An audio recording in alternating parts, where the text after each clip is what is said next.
Look at your phone for a second. Now your laptop. How many apps do you have installed that were supposed to change everything, and now they just sit there, quietly rotting on page 3 of a folder? Congratulations, you are standing in the middle of a tool graveyard. I'm not talking about the stuff you never really used. I'm talking about the apps and systems you overboarded the whole team into. The project tool you spent 2 weeks migrating into.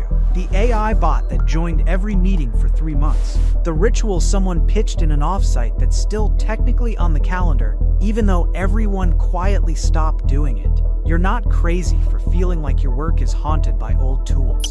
This episode, we're going to walk through that graveyard together, read a few tombstones, and talk about why nothing in your stack ever seems to stay dead. I'm Ryan Cole. Think of me as the friend who doesn't just recommend new tools. I help you bury the ones that are already draining your energy. My lane is the place where tools, workflows, and culture collide. What your company says it's doing in a deck versus how it actually runs at 3:47 p.m. on a Tuesday when 3 different systems are all asking you for the same update. Today is not about shaming your stack. It's about understanding why letting go is so hard and what to do about it before the graveyard eats your week.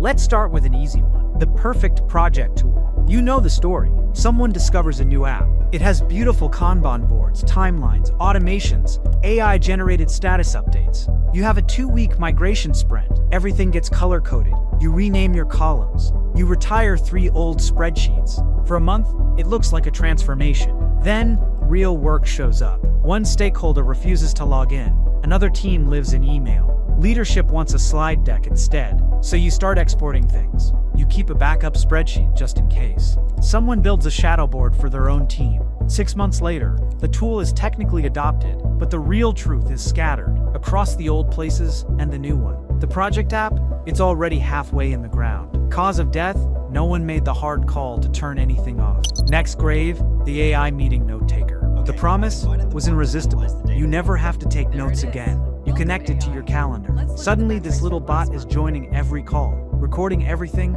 spitting out beautiful summaries. For a while, it feels like magic, and then the edge cases show up. It misquotes someone in a meeting that really mattered. It records a conversation that should not have been recorded. It shares a summary into the wrong channel. Now everyone has a tiny bit of anxiety every time that little bot join banner flashes. So people start turning it off for sensitive conversations. They don't speak up. The summaries keep coming, but they're missing the most important parts. Pause of death, trust failure. Not because the AI was evil, but because no one decided where it was allowed to be dumb and where it was not welcome at all.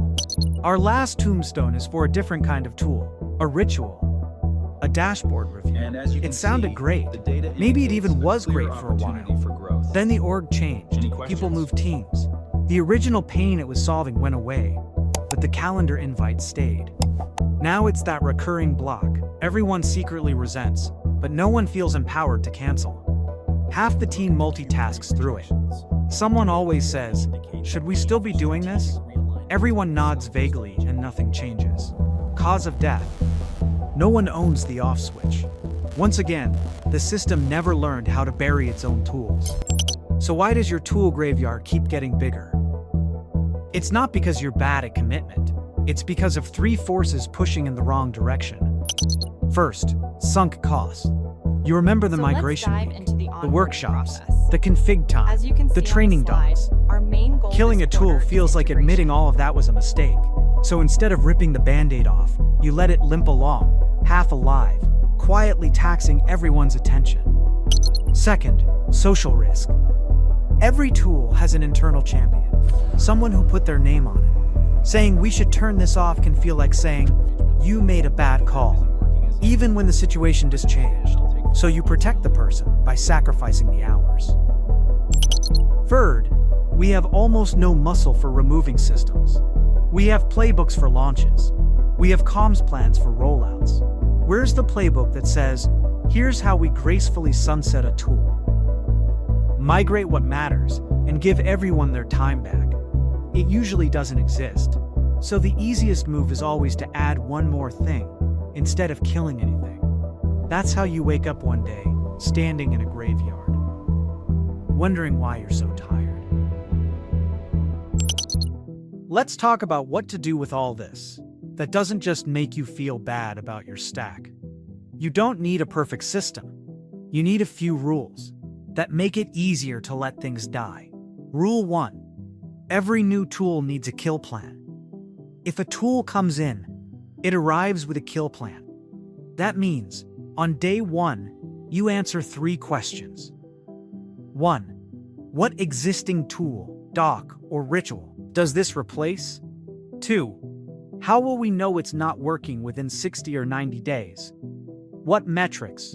What feelings? What friction are we watching for? 3. Who has the authority to say, "We're done," and actually shut it off? No kill plan, no rollout. Second rule, do a quarterly graveyard walk. 15 to 30 minutes. One team. You pull up your tools, your recurring meetings, your bots.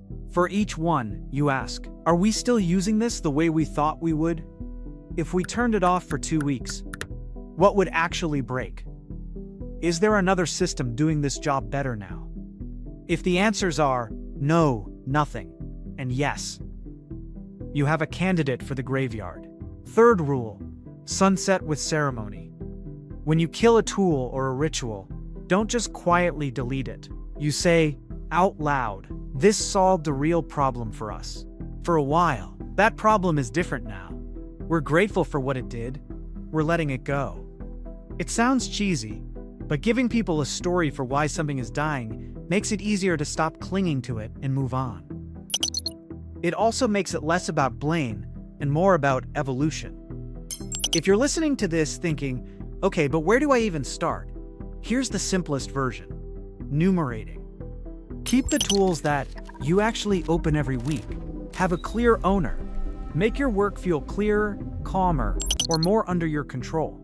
Everything else is on probation. You don't owe loyalty to a workflow your nervous system hates. You owe loyalty to your ability to do good work without feeling like you live inside a museum of half-finished systems.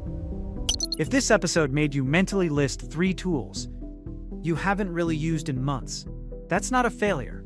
That's your awareness finally catching up with your calendar. Send this to the person on your team who always sighs when another must-use app shows up. Listen together. Pick one thing to kill this month. In the next episode, we're going to look at what happens to people when their work is measured by tools that don't match reality. Until then, don't blame yourself for a graveyard you inherited.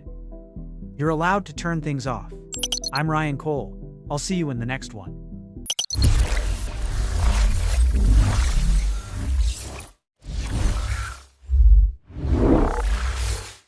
Brought to you by Inception Point AI. Subscribe, like, and comment for more.